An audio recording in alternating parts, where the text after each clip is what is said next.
staying focused for Jesus.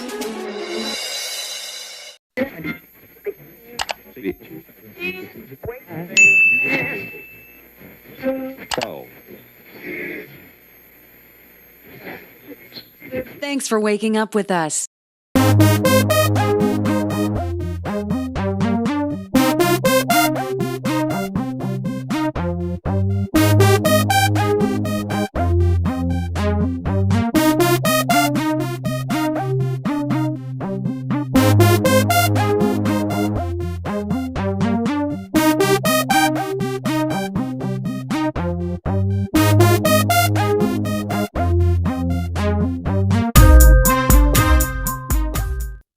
How you doing, everybody? Welcome back to Staying Focused for Jesus. Hope each and every one of you are having a blessed day in the Lord Jesus Christ as always. Today is Monday, February 13th, 2023. Monday, February 13th, 2023.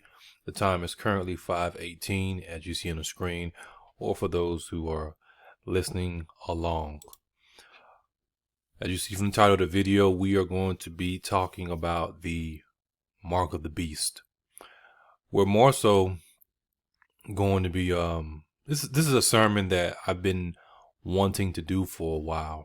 I've been wanting to do a sermon for a while, and it started out as one point, but then the Holy Spirit reminded me to make that point, and that's going to be what is the seed of the mark of the beast? What is the seed of the mark of the beast?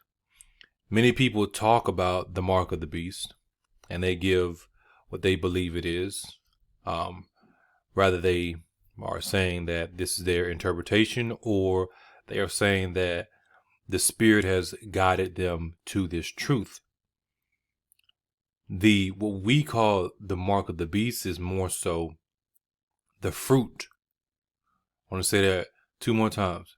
What we call the mark of the beast is more so the fruit. What we know as the mark of the beast is more so the fruit of the tree. The question we must ask ourselves then, if the mark of the beast is the fruit, then what is the tree, or I should say, who is the tree, and what is the seed? What is the seed? Remember, we're talking about the book of Revelation mostly when we're talking about the mark of the beast. We got up to the point of the mark of the beast, of the book of Revelation, by everything that is happening now and happened before. Therefore, the fruit is what? Is the mark of the beast. Again, what is the seed? What is the seed of what we know as the mark of the beast? We're going to start in the book of Revelation. We're going to break this down. You know how we do. We're going to take it point by point by point by point, so we can be clear and not be confused. And I stood upon the sand of the sea, and I saw a beast rise up out of the sea, having 7 heads and 10 horns, and upon his horns 10 crowns, and upon his head the name of blasphemy. Notice, and upon his head the name of blasphemy. When they receive this mark, where's the mark at? In their right hand or in their forehead. They have his name. So if they have his mark, his name in their hand or in their forehead, right? That means they have the name of blasphemy also on their hand or in their hand or in their forehead. And the beast which I saw was like unto a leopard, and his feet were as the feet of a bear, and his mouth as the mouth of a lion. And the dragon gave him his power and his seat and great authority. Now, what are we seeing so far? We're seeing this beast, the 7 heads and 10 horns, right? And it says the beast which I saw was like unto these different creatures, right? So this is like a mix creature that he's seeing, something that he's never seen before. He's like, whoa, whoa, whoa. But we're going to break it down. We're going to break it down. Now, remember, I tell you this all the time. Prophecy at least is threefold: past, present, future, past, present, future. What you're going to be seeing as we read this, and the confusion comes in, for one, people aren't rightly dividing the word of truth. And they're not looking at these scriptures from the spiritual perspective as they should. That's the main issues. But what you're going to see is what the book of Revelation, also the book of Daniel, but most of the book of Revelation is telling you, and we can say that the Bible as a whole is telling you and showing you what's happening in the spiritual and physical at the same time. And when I say at the same time, doesn't necessarily mean like, okay, what's happening, what I'm doing right now is happening in the spiritual. Now that's true, but meaning that it's already written, because God already knows. And so he's explaining, he's showing you like, hey, you got this, you got that, you got this, you got that. So it's going back and forth. It's also going to be showing you what's going on in the heavenly and the earthly realm at the same time. What does the Lord's Prayer say? Thy will be done in earth as it what? Is in heaven. So let your will be done in this earth the same way your will is done in heaven. Now, for those who don't know, let me bring this point to you. Remember, Moses built the tabernacle after the pattern that God showed him. What was that pattern that God showed him of the earthly tabernacle that Moses built? What was the pattern of? It was a pattern of the tabernacle that's in heaven. Let's say that one more time. It was a tabernacle, the tabernacle that Moses built. It was a pattern. It was patterned after the tabernacle that is in heaven. Let that sink in. So again, when you're reading these scriptures, it's going back and forth between the heavenly realm and the earthly realm, between the spiritual realm and the physical realm. It's on you to rightly divide the word of truth. Now, continuing forward, he said, and I saw one of his heads as it were wounded to death, and his deadly wound was healed, and all the world wondered after the beast. I'm going to show you what his head wound really comes from. I want to show you what his head wound really comes from. Now let's break it down again. And I saw one of his heads. So I mean, he has 7 heads, right? 7 heads. And one of them is wounded to death, or it looks like it's a mortal wound. Somebody strikes you with the axe and the top of your head, that's like being wounded to death. They're like, oh man, he gone. I seen that axe go through his head and he dropped. That's a wrap. And you find out that person survived. You like, how?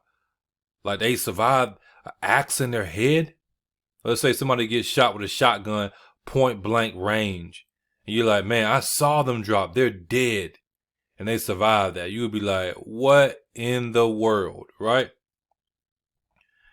So it goes on and says, and they worshiped the dragon which gave power unto the beast. And they worshiped the beast, saying, who is like unto the beast, who is able to make war with him?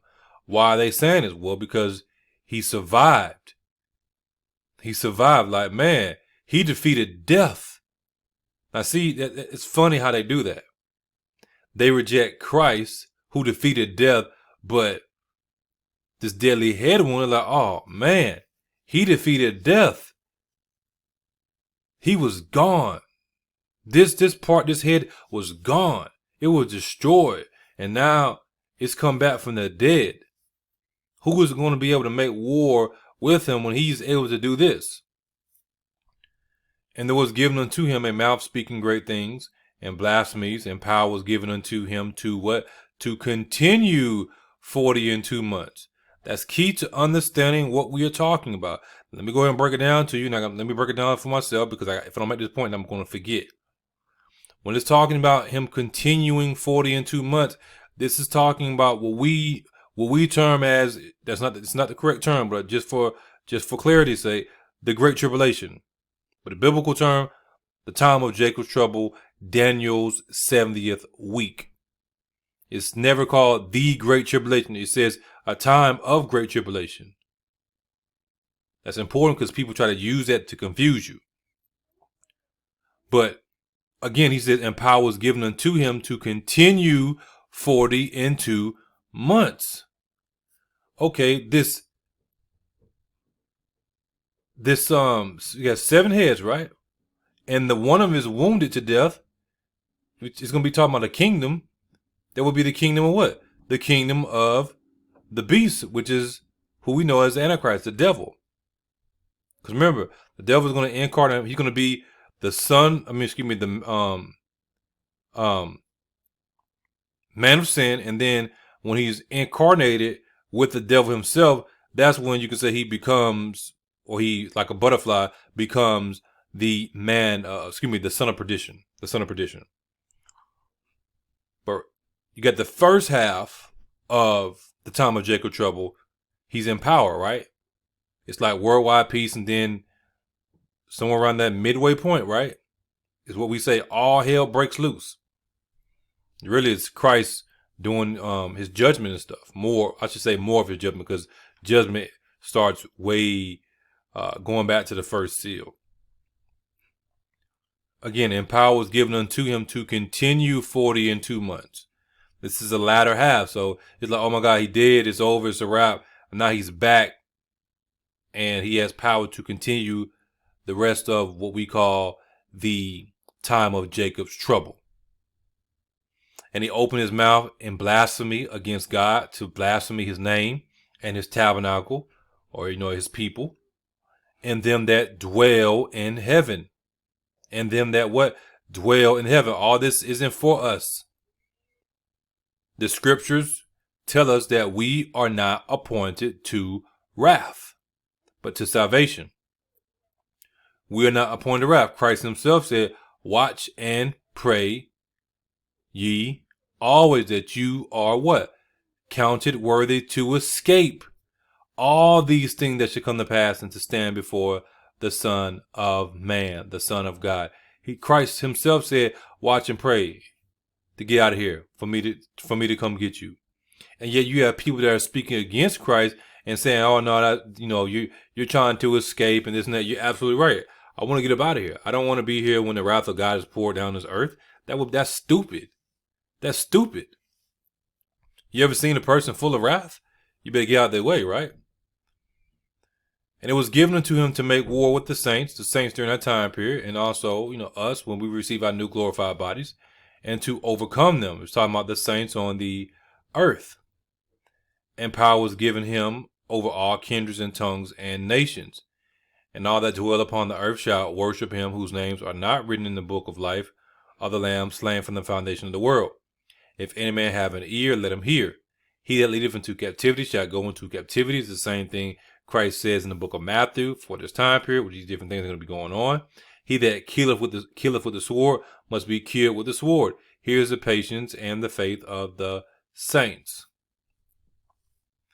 And I beheld another beast coming up out of the earth, and he had 2 horns like a lamb, and he spake as a dragon. 2 horns like a lamb, right? And he spake as a dragon. And he exerciseth all the power of the first beast before him, and causeth the earth and them which dwell therein to worship the first beast, whose deadly wound was healed. And he doeth great wonders, so that he maketh fire come down from heaven on the earth in the sight of men, and deceiveth them that dwell on the earth by the means of those miracles which he had power to do in the sight of the beast, saying to them that dwell on the earth, they should make an image to the beast, which had the wound by a sword and did live. So you got this first beast, you got this second beast, and then you got the image of the beast. Sound like a unholy Godhead right there, right? Sound like an unholy Godhead. Sound like the devil as the father, the Antichrist as the son, and then this image as the spirit leading the people, with them bowing down and worshiping. Right? Now I could be wrong on that, but that's what I'm saying. We go on verse 15, it says, and he had power, the other beast, right, to give life unto the image of the beast. Now notice the one had the two horns like a lamb, and he spake as a dragon, spake like his father, right? He causes who? Them that dwell on the earth, that they should make an image to the beast. You make this image. Kind of like what people are doing today with artificial intelligence and stuff like that. Making these images. That's why I study this stuff. And then after the people make it, he had power to give life. Remember, life is in the blood unto the image of the beast. That the image of the beast should both speak and cause that as many as would not worship the image of the beast should be killed. So he gave authority to this image. It's going to be what we call, as far as what we understand now, it could be something, something else later. It could be called something else later. But as far as what we understand right now in the terms that we use, AGI in regards to artificial intelligence. AGI. And he causeth all, both small and great, rich and poor, free and bond, to receive a mark in their right hand or in their foreheads, and that no man might buy or sell save he that had the mark or the name of the beast or the number of his name. We know this is talking about dealing with money. We know this is dealing with money. Now, I want you to notice the context of it. I want to say this before I forget. I want you to notice the context of it. Going back up to what we were talking about. Going back to verse number 5. And there was given unto him a mouth speaking great things and blasphemies, and power was given unto him to continue 40 and 2 months. This is talking about the time of Jacob's trouble, right? That midway point, which is why he's continuing the 40 and 2 months. You can go look this up and everything. We've done sermons on that, but you can go look it up and you can see that it's the latter half of what we call the time of Jacob's trouble. So that means that that midway point is when it's mandatory to receive this mark where you can be able to buy or sell. And what I believe, based on what I've been shown, is that one of the main reasons for this, at this particular point in time, is because the worldwide peace that they have, the one world currency, which we know is going to be digital. Everybody's talking about it, right? It's not too hard to figure out now. But, the prophets and the men and women of God have been speaking this stuff. But, we don't get no credit, right? It falls apart. It falls apart. Imagine if everything is digital, which is going to be digital. The money, digital, digital currency, blockchain, as far as we know right now, crypto, all the other stuff, right? Digital currency. Think about that. It's all interconnected. So Christ coming down, boom, boom, boom, bringing judgment, the whole system falls apart. Then the people can't go to cash. They can't go to cash to buy stuff. So how are they going to buy stuff? They're not going to be able to buy stuff. Then you have the image of the beast, right? Because Christ is coming in. I'm giving it away. Christ. Let me slow down. Christ and us, we are the ones that are going to cause this deadly head wound. I'm going to show you that. But they don't tell you all this. One of my favorite lines. They don't tell you all this. I wonder why. We are the ones with Christ that are going to cause this deadly head wound. Now, boom, going back down to what we are reading. And that no man might buy or sell save he that had the mark or the name of the beast or the number of his name. Specifically, the reason for this is because the digital system that runs the money, the computers, the artificial intelligence, the biological living computers that they got or they're going to have, when Christ does his thing at that, really does his thing at that midway point, the system is going to collapse and the people aren't going to really have any way to be able to buy or sell because all the money was digital. Steps in, they got the image of the beast, right? He's living. Hey, we got all the resources. We got everything. This is how we going to do it. You got to get this mark so we know who is who. to be able to buy or sell so we can build back up what we had, not realizing it's a setup. They're stepping in like, hey, they gave me this deadly head wound, right? I overcame it. I came back from the dead. I made myself into this new image. Look at me, I'm perfect. Y'all can have the same thing. The people are going to be like, oh my God, what are we going to do? What are we going to do? What are we going to do? That's when he steps in like, oh, I'm God. I'm God in the flesh. That's when he really declares himself as God, as God in the flesh. He sits in the temple of God and declares himself as God. We know the temple is the body. He gets stuck in this flesh. Stay with me now. Stay with me. Hopefully this is already intriguing you and answering some so-called mystery questions that you had. It's not a mystery anymore. God is giving the revelation. And he's making it plain and clear. Again, he steps in and like, hey, you know what I'm saying? They're marveling and wondering at him like, oh, who can make war with the beast? We have no choice but to go by what he's saying. We have no choice but to receive the mark. This is what they're, the people of that time in the future are, partly saying, along with other stuff, obviously. Because the system that they had, it collapsed because of what Christ did, the judgment he's going to bring upon the world. And so now, the image of the beast that's speaking and causing people to worship, we got everything. We're gonna rebuild it back. We're gonna make it better. But to do so, I gotta know where your allegiance lies. Does your allegiance lie with the one that attacked us and those that attacked us, or does your allegiance lie with us? We don't know. We don't know who is who. That's what they're gonna tell the people. We don't know who is who, so we can know who is who. And you can get back to the life that you had, buying or selling, trade and everything. You have to receive this mark. This is the revelation of this that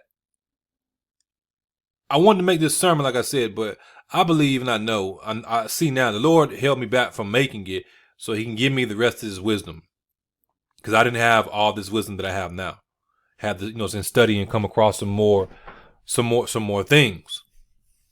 And I'm going to just bear with me, and then I'm going to tie everything together, and it's going to make perfect sense in the spirit. And you're going to see that these people that claim to know about this stuff, they don't really know what the hell they're talking about. They don't. They do not know what they're talking about. They're causing confusion. Anytime I preached this, there was no confusion. There may have been a lack of clarity on certain points that I made. And, I'm honest about that. Like, hey, I'm only speaking what I know. But yet, people would fault me for that. I can only speak what I know and what I'm able to see right now until the Lord gives me more revelation, more insight. But in verse 18, it says, here's wisdom, the classic scripture that we know about. Let him that have understanding count the number of the beast, for it is the number of a man. Y'all get so caught up in the dragon, the great red dragon, but you just skip over that part. He is a man. In the spiritual realm, he is seen as a beast. If you could see him in the spiritual realm, you would see a beast. You would see him shape-shifting. He would shape-shift. He can shape-shift into a beast. He can shape-shift into a man. He can shape-shift into a serpent. He can shape-shift to his form, a dragon. He can shape-shift into, a lion or a leopard or all these different creatures. But for real, he's a man. Because that's how God made him in the first place. As a man. When we talk about Lucifer was made as a man in the flesh. Of course, we're talking about the spirit's first and foremost important, but just like Adam was manifested in the flesh. Yet Adam is a spiritual being. And then it goes on, and we know what it says. His number is 603 score and 6. So will these people literally have a 666 on the head? I believe so. And I'm going to show you why I believe that. I'll go ahead and tell you what I actually believe that mark on their forehead or in their right hand is going to be. Is going to be his number 666 above on their forehead, and then below it it's going to be his image. This image right here, this image of the beast, like a picture. That's what I believe is going to be. And I'm going to show you why I believe that from the scriptures. And a part of it is dealing with no man being able to buy or sell. This is dealing with what? This is dealing with trade, e-commerce or commerce. This is dealing with money, right? Which is why the Bible tells you the love of money is the root of all evil. Now, we go over here. We're still in the book of Revelation. We just jump over to Revelation 17.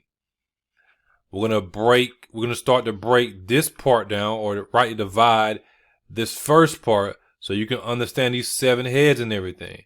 Remember what I told you before. It's showing you multiple realms and multiple beasts and multiple things at multiple times. You have to be able to rightly divide it, because you're going to see the 7 heads and everything. You're going to see the leopard and the bear and everything, but you're going to see these as separate creatures. Yet it's still one creature. Just like, I have a family. I'm me. I'm one person, but you combine me with my wife, and then we have my children and everything, my mother-in-law. Those are different parts of the family. And, on a larger scale, we talk about the body of Christ, many members, right? Yet one head. Now going back down to what we want to read. And there came one of the 7 angels which had the 7 vials, and talked with me, saying unto me, Come hither, I will show unto thee the judgment of the great whore that sitteth upon many waters.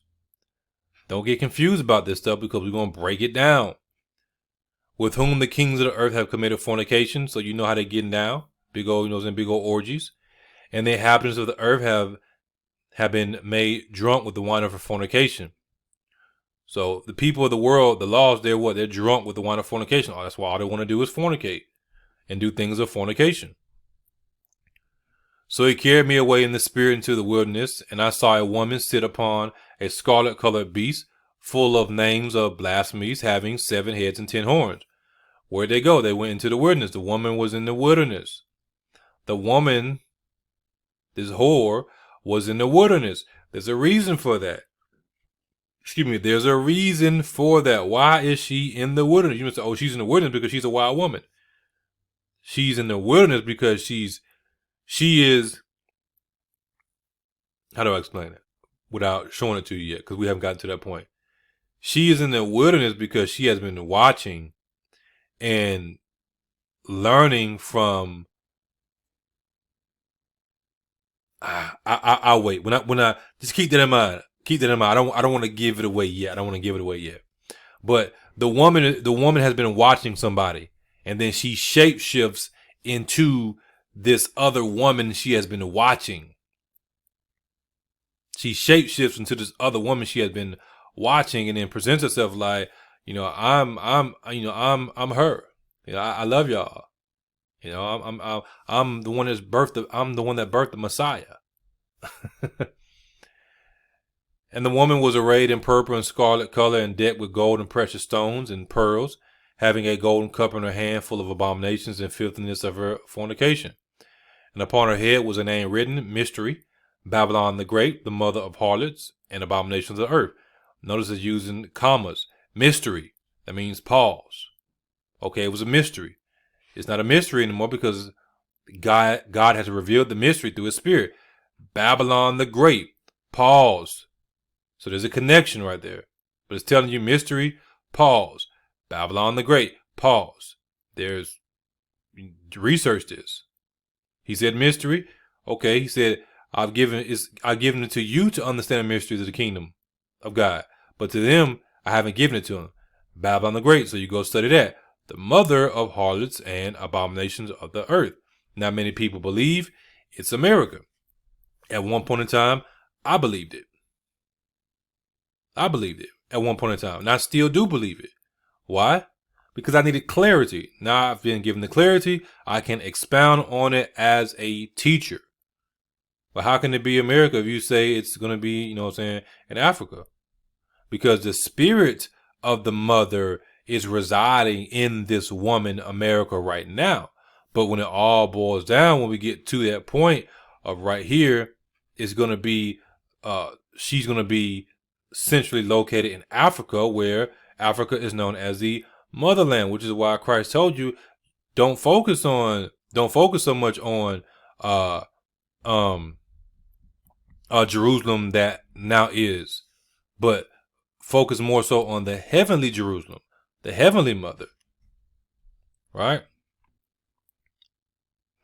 And I saw the woman drunken with the blood of the saints and with the blood of the martyrs of Jesus. And when I saw her, I wondered with great admiration. And the angel said unto me, wherefore didst thou marvel? And I will tell thee the mystery of the woman and of the beast that carrieth her, which hath the 7 heads and 10 horns. So he's going to tell you clearly, the beast that thou sawest was past, is not present, and shall, future, ascend out of the bottomless pit and go into perdition. Ascend out of the bottomless pit, he enters into his son, the man of sin, then he becomes the son of perdition, just like Judas Iscariot. Remember Judas, the devil entered into Judas Iscariot, and that's when he did what he did. And they that dwell on the earth shall wonder, whose names were not written in the book of life from the foundation of the world, when they behold the beast that was and is not and yet is. Was, past, is not, present, because he's not physically in the earth right now. Meaning he's not, walking around like stuck in that one body like Judas Iscariot. Now he can go from body to body, but understand what I'm saying? I'm talking about like Judas Iscariot. Like, okay, he's here. Like, oh, that's the Antichrist right there. Not, oh, he jumping from this body to that body to this body to that body and everything, causing confusion. We don't really know where he's at. Well, causing confusion amongst the people, because we know we're not confused. We see his spirit, know his spirit, because we are not ignorant of his devices. And yet is. So he's dead, but he's not dead. He's dead. He's not physically walking the earth and in the son of perdition, but he's not dead. It's the same language that's used for Christ. Christ was, is not, and yet is, right? Why? Because the angel, the beast that ascends out of the bottomless pit, he mimics Christ. He mimics Christ. Going back to the woman. The woman is mimicking somebody. The woman is mimicking somebody. All right? So again, they tell you about these 7 heads and 10 horns. Now, I stopped at verse 8 because I want to plug a few things, make a few connections. I want to make a connection to what we just read. So we go to Revelation 9. And the 5th angel sounded, and I saw a star fall from heaven unto the earth, and to him was given the key of the bottomless pit. This star fell from heaven, right? And to this star, this angel that fell, fallen angel, was given the key to the bottomless pit. Okay. The beast, this star, this angel that fell, that thou saw was and is not, and shall ascend out of the bottomless pit. Right? Remember, I tell you, the key to understanding this, because you may be saying, well, if he's ascending out of the pit and then is a star falling from heaven, then that doesn't make any sense. Remember, it's telling you and it's showing you what's happening in multiple realms. It's telling you and showing you what's happening in the spiritual and the physical. It's showing you what's happening in the heavenly realm, the earthly realm. It's showing you what's happening on these different realms, these different levels. And then all of them are converging into one. All of them are converging into one. It's like time catching up with itself. I go deeper with that into like time travel and some other stuff. Cause I just had I gotta save that for another video. That's another video. Continue on. And the 5th angel sounded, and I saw a star fall from heaven onto the earth, and to him was given the key of the bottomless pit. And he opened the bottomless pit. Christ did not fall from heaven, so this is not talking about Christ. And there arose a smoke out of the pit, as the smoke of a great furnace, and the sun and the air were darkened by reason of the smoke of the pit.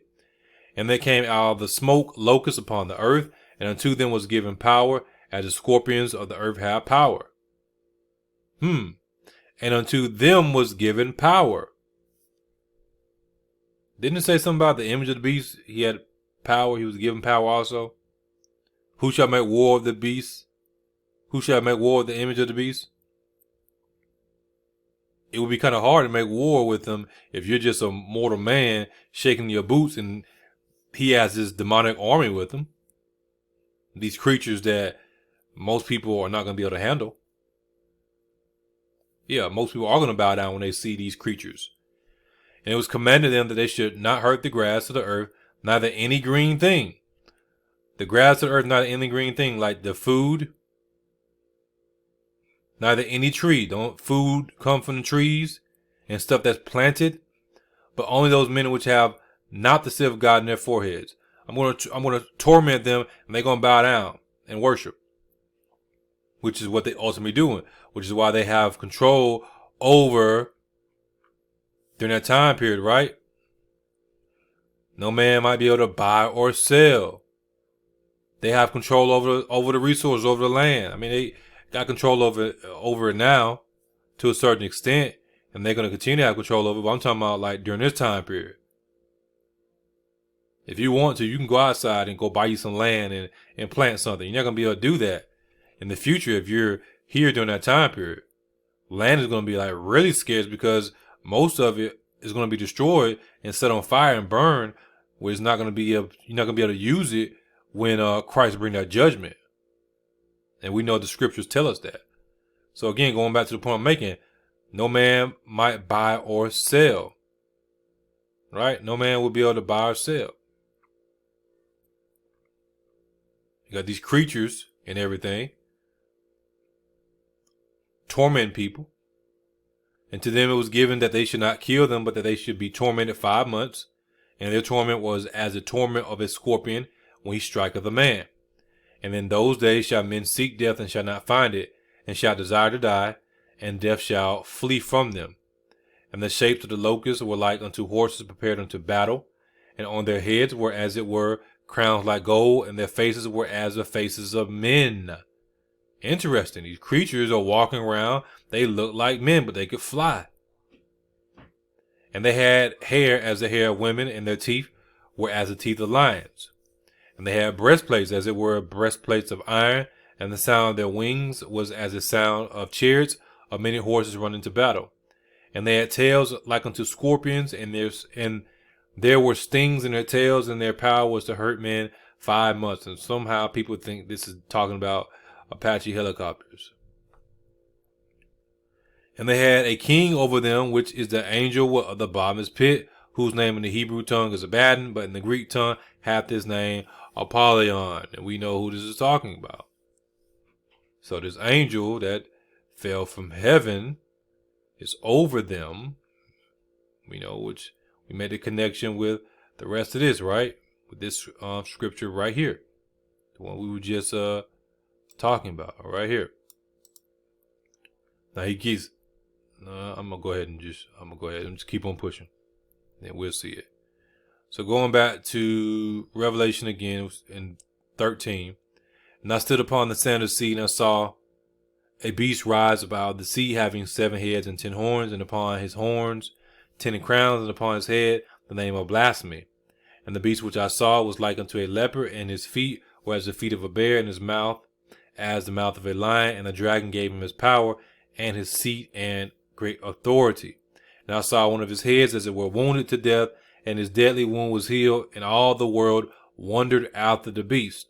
I want to make sure I read it again so we can bring it all together based on what you have been shown and been revealed, what has been revealed to you so far. Now we jump over to Revelation 12, and we're going to see that this wound that he receives comes from Christ and us.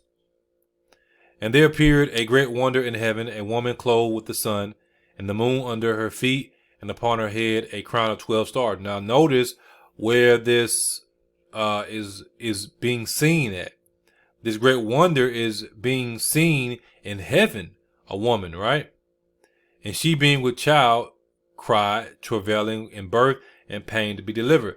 Now again, past, present, future. It's talking about Christ and when he was caught up after his death, burial, and resurrection. But it's also talking about something in the future. The book of Revelation. It's also talking about something in the future. It's talking about Christ coming back. Christ coming back to get his people and wage war and to really, really claim in the flesh what is his, which is us and all this world and everything. And there appeared another wonder in heaven, and behold, a great red dragon. Remember, the dragon gave these beasts their power and authority, having what? 7 heads and 10 horns and 7 crowns upon his head. Well, wait a minute. This is in heaven. Hold on, a wonder in heaven, right? But if we go back up,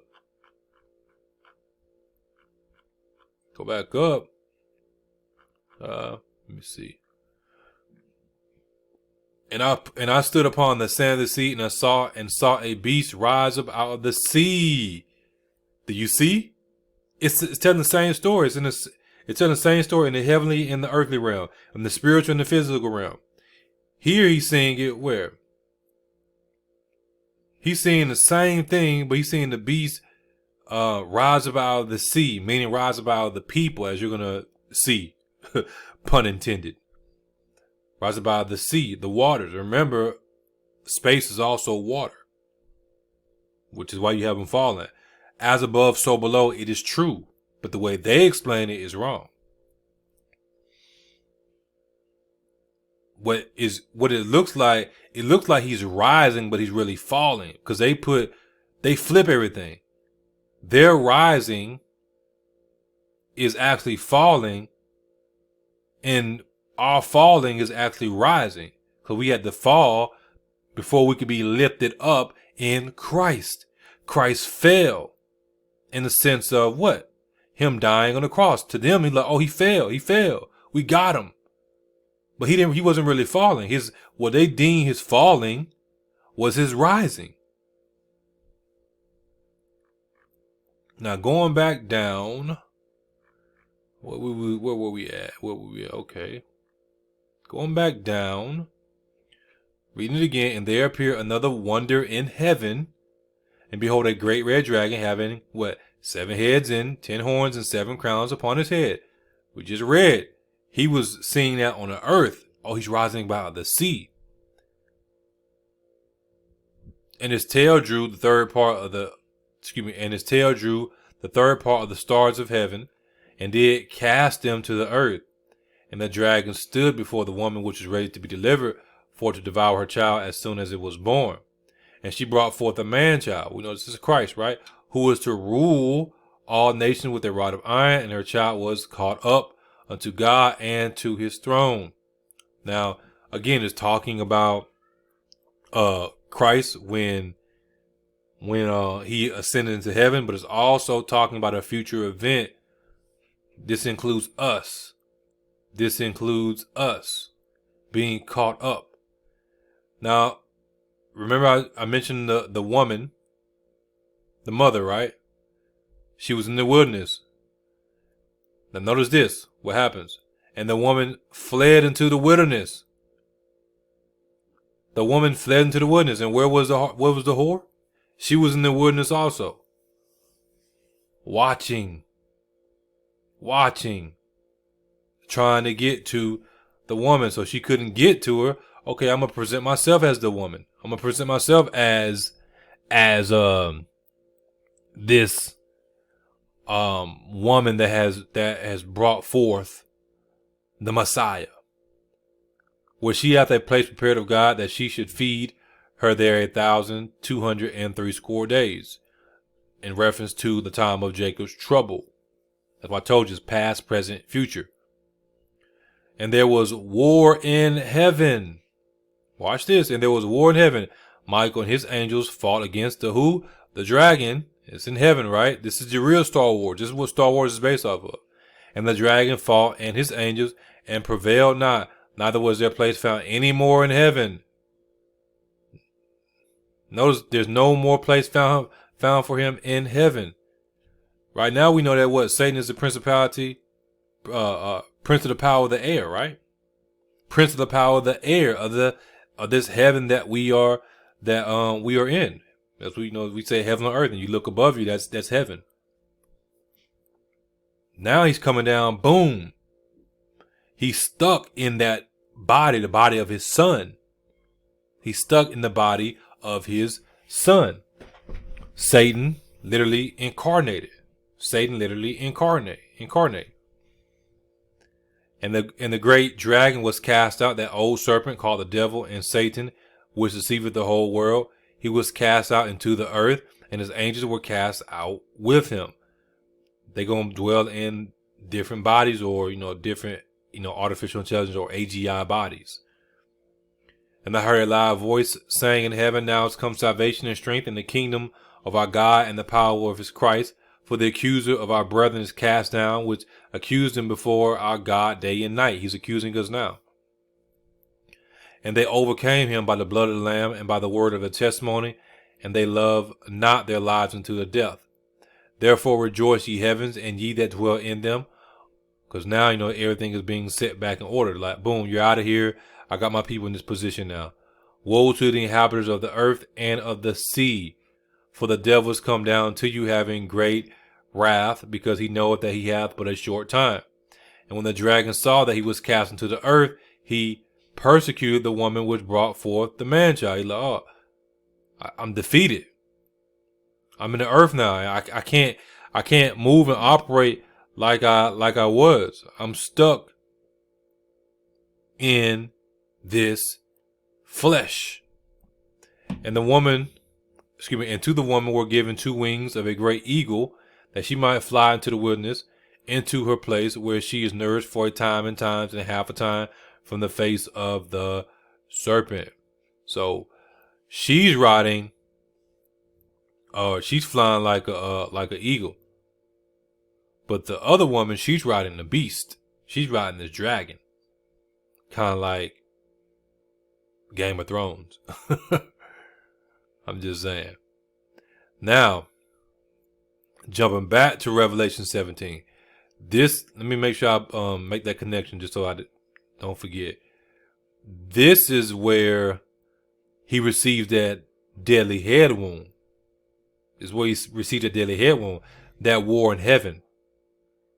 Then he comes down, incarnates the man of sin, and like, look, I'm back.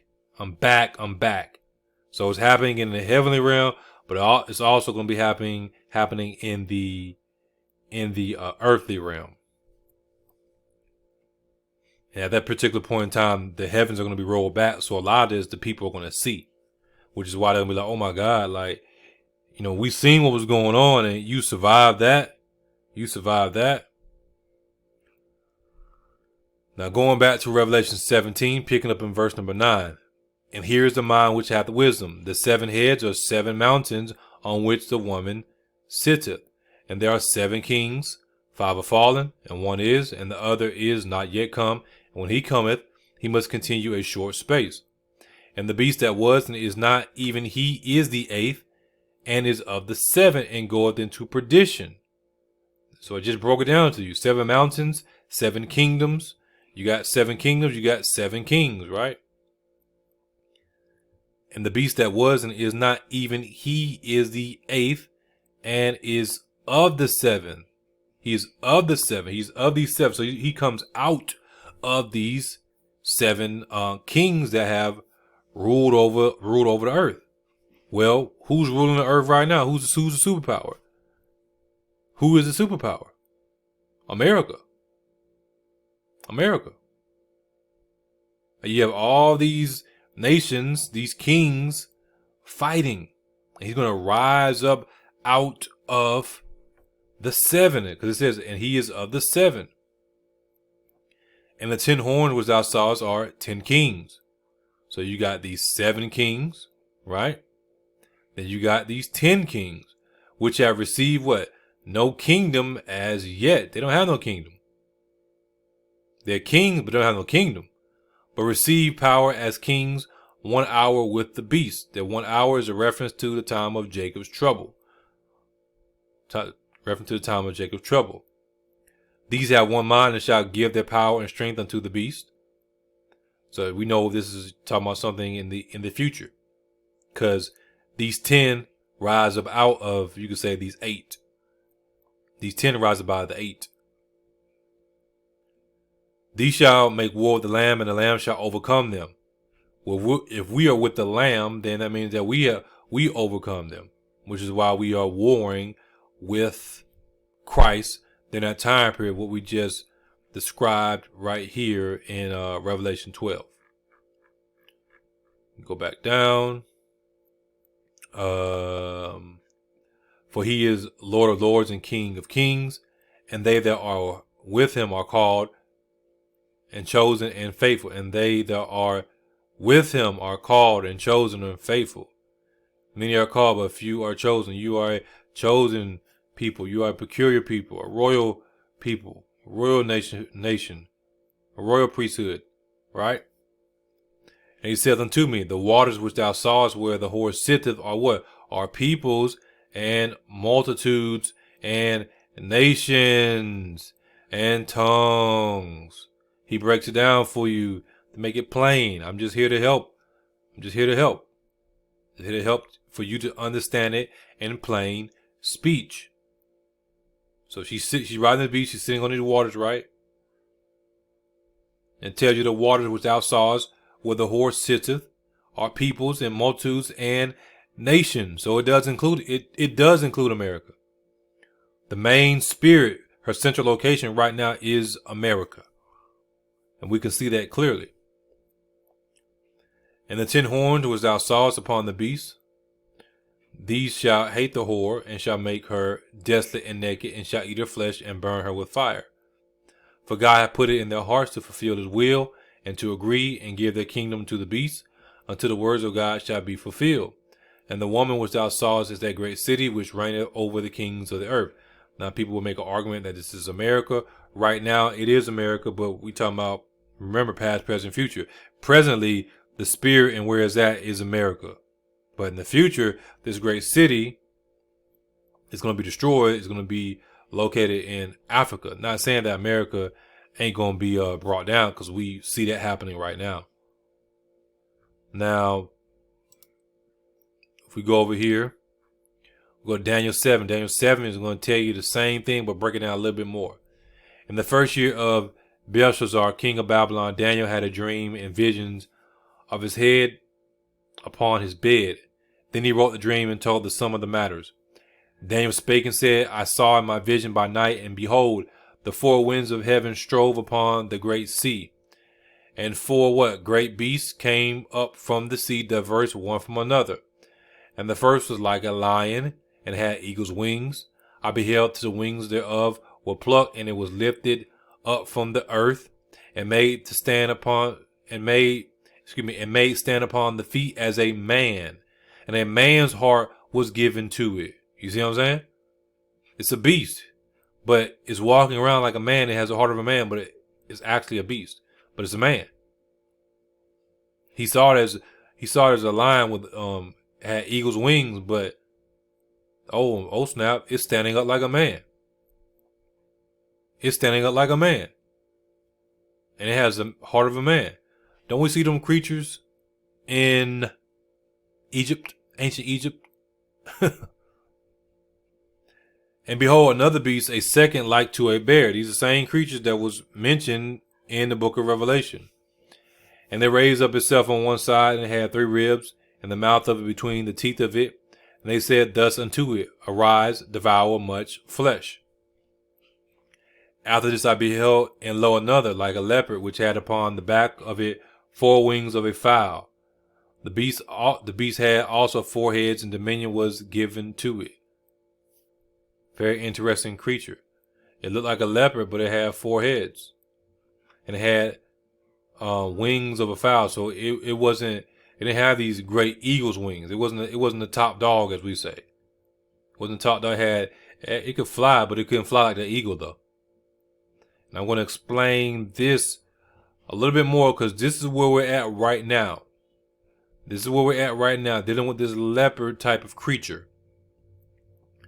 After this I saw in the night visions, and behold, a 4th beast, dreadful and terrible and strong exceedingly. And it had great iron teeth. It devoured and brake in pieces, and stamped the residue with the feet of it. And it was diverse from all the beasts that were before it. And it had what? 10 horns. Now it says 4 right here, but we just read it mentioned 8 and 10. Well, you had the 8, and then the 8 had the 10 came out of the 8. Now I said you got to break it down. I considered the horns, and behold, there came up among them another little horn, before whom there were 3 of the first horns plucked up by the roots. So you had 3, and then you got this 1, right? And behold, in this horn were eyes like the eyes of a man, and their mouth speaking great things. Remember the lamb? That lamb had the 2 horns and rose up, had eyes like a man. Why is that important? Well, in the book of Revelation, it mentions Christ as a lamb standing before the throne. And what does the lamb have? This lamb. You see this lamb that people talk about that symbolizes Christ, but what does that lamb actually look like in the spiritual realm, or even in the physical realm if you could actually see it? It has 7 eyes. Why do it have 7 eyes? 7 churches. And then you also, what do we see? Not mentioned here, but let me see, I'll close it out. I think we'll come back to it, but what do you see? You've seen 7 kings, and you have the 8th. I considered the horns, and behold, there came up among them another little horn before. Okay, we read that. I beheld till the thrones were cast down, and the Ancient of Days did sit, whose garment was white as snow, and the hair of his head were like the pure wool. His throne was like the fiery flame, and his wheels as burning fire. Now, let me see. I want to go down.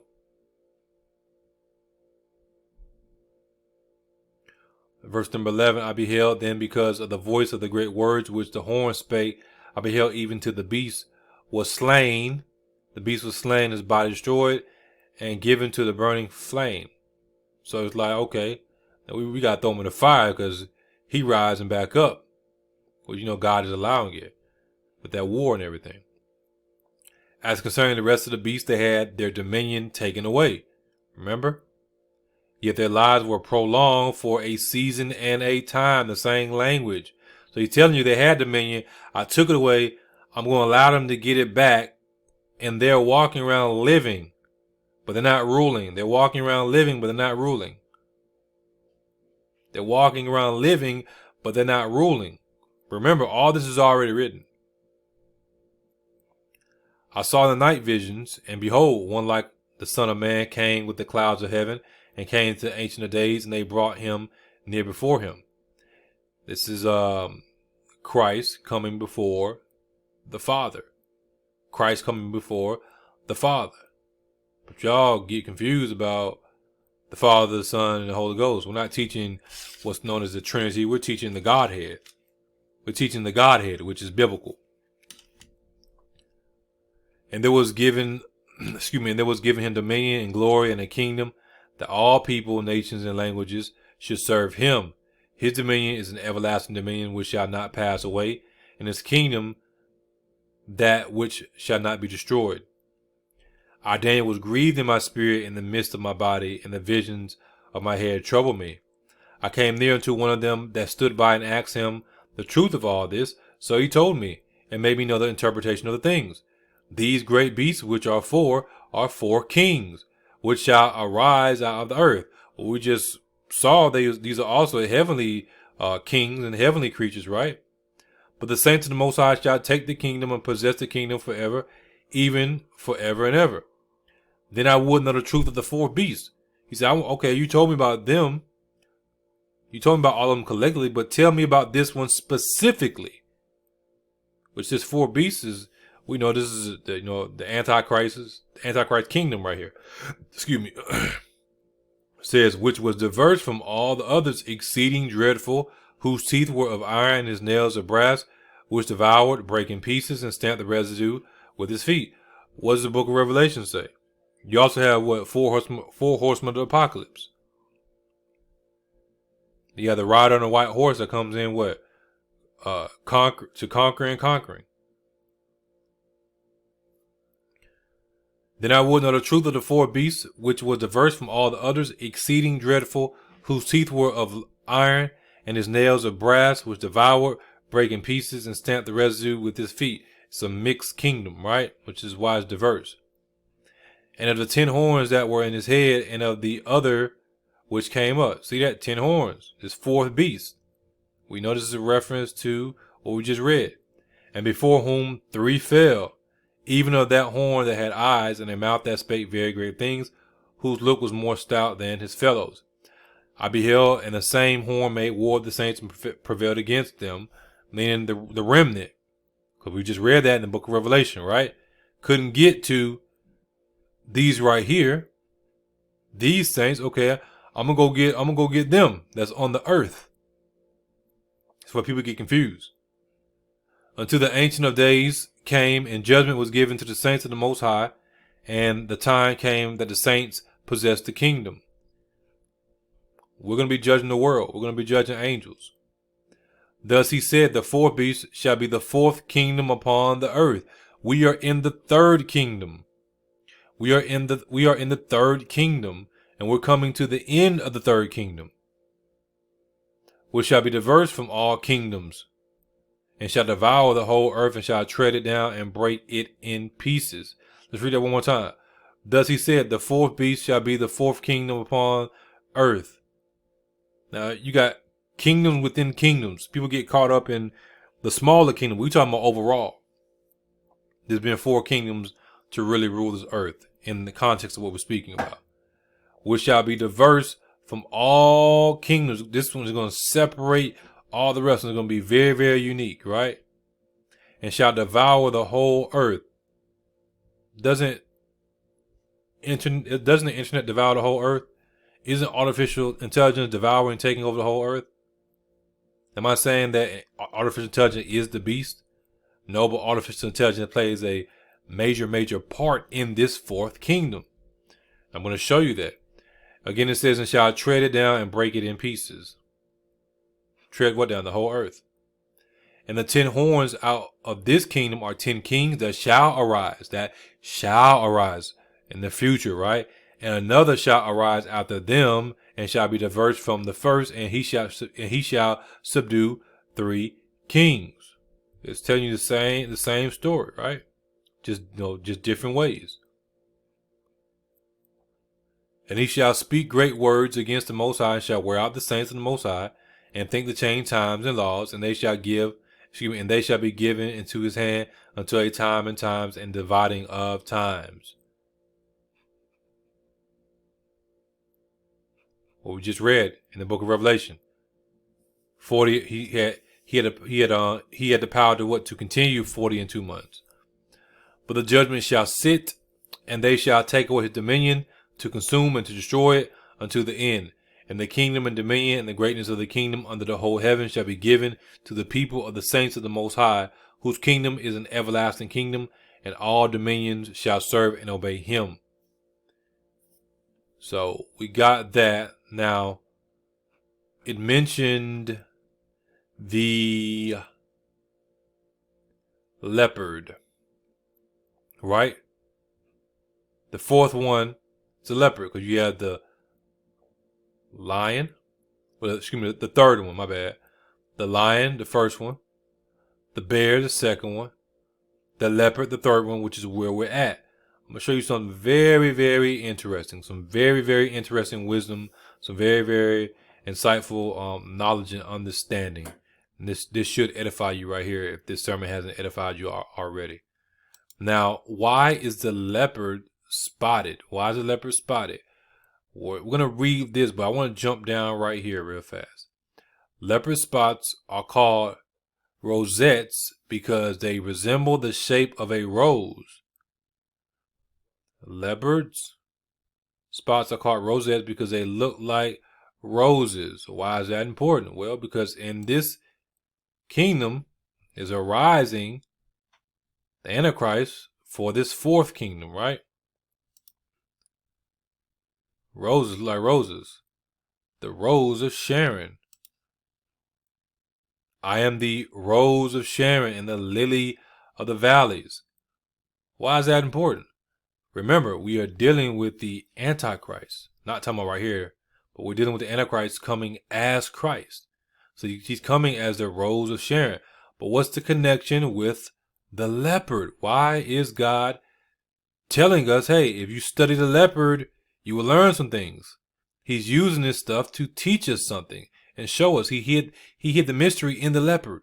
He hid the mystery in the bear. He hid the mystery in the lion with the eagle's wing. He hid the mystery in everything. Now, again, I am the rose of Sharon and the lily of the valleys. Why do leopards have spots? Spots, stripes, and other markings help to break up the outline of objects.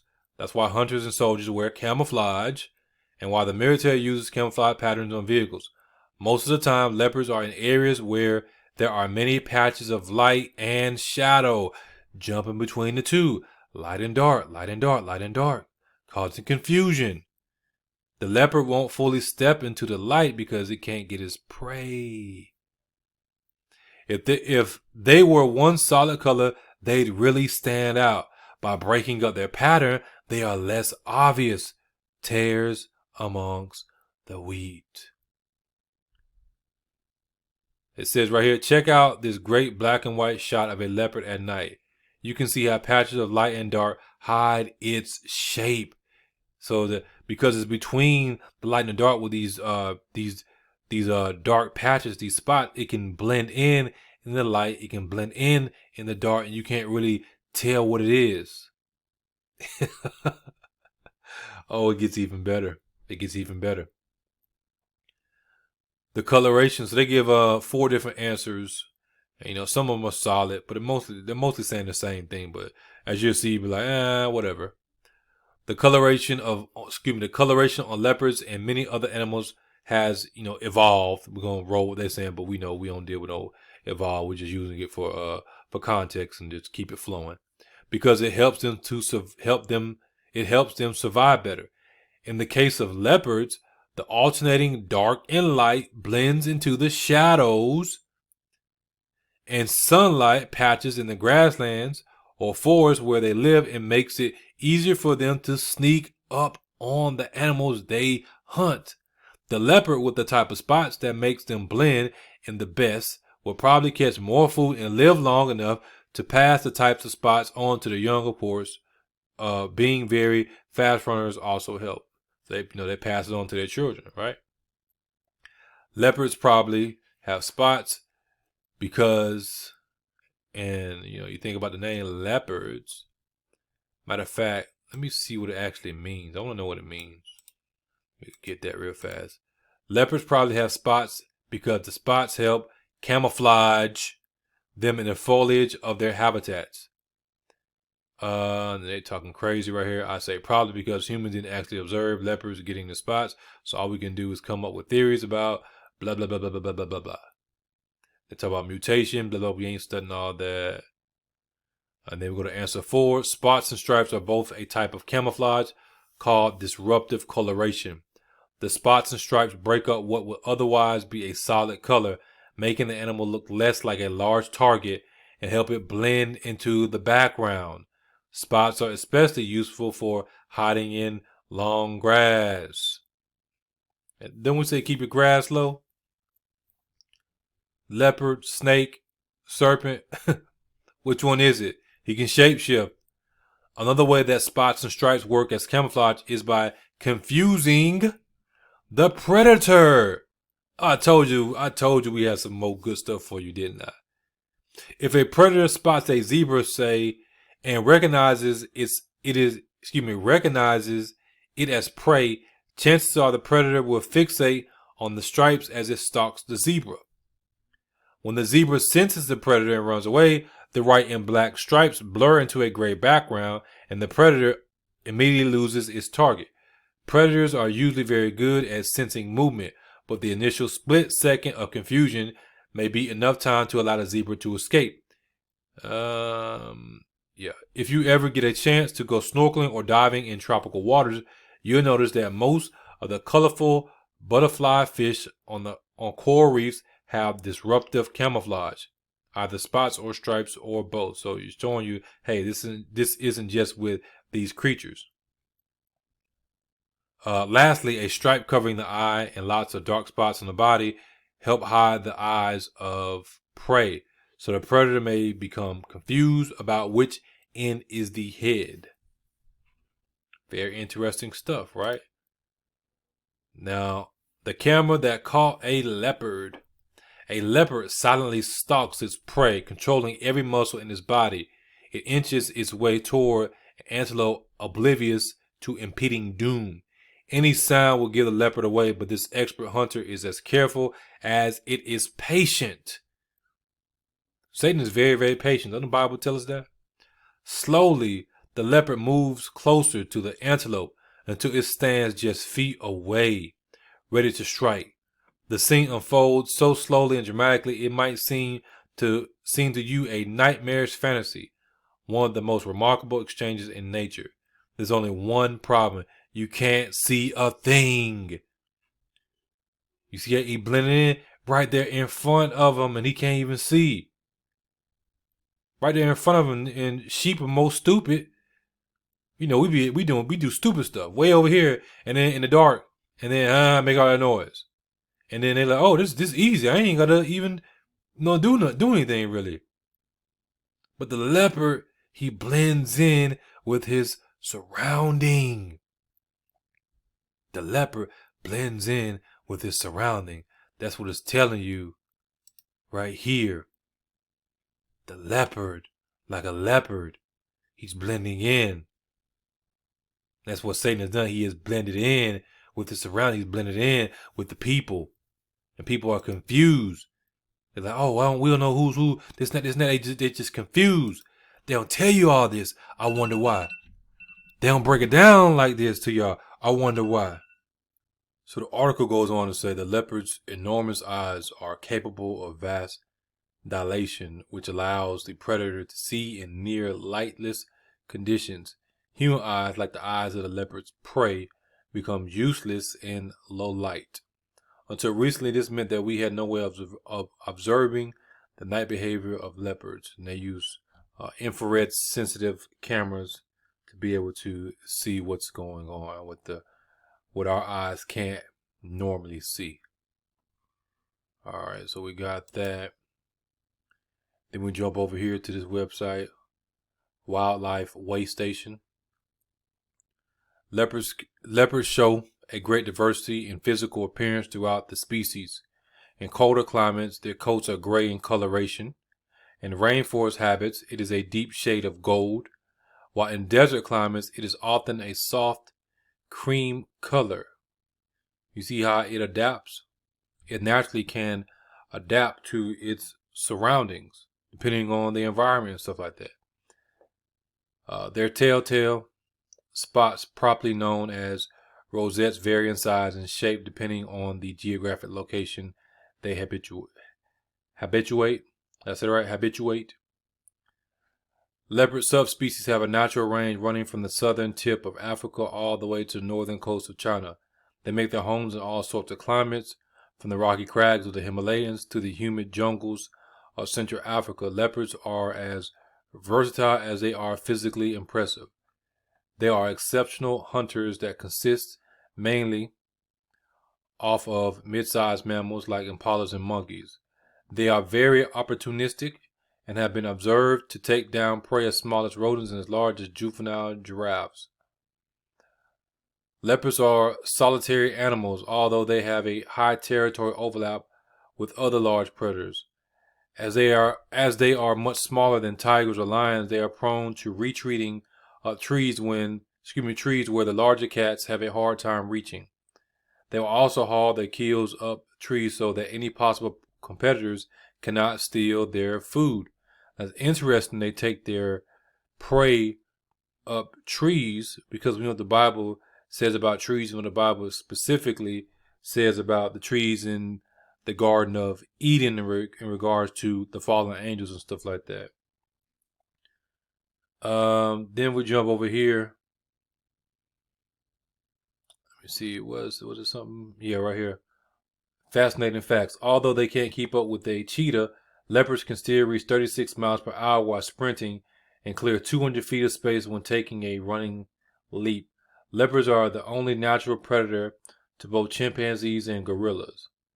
Despite the color differences, Black leopards and spotted leopards are of the same species. Oh, it's my black folks, man.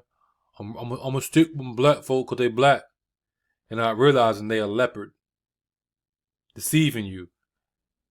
You're the prey, you don't even realize it. Then you got the spotted leopards, mixed ones, blending in, deceiving you too.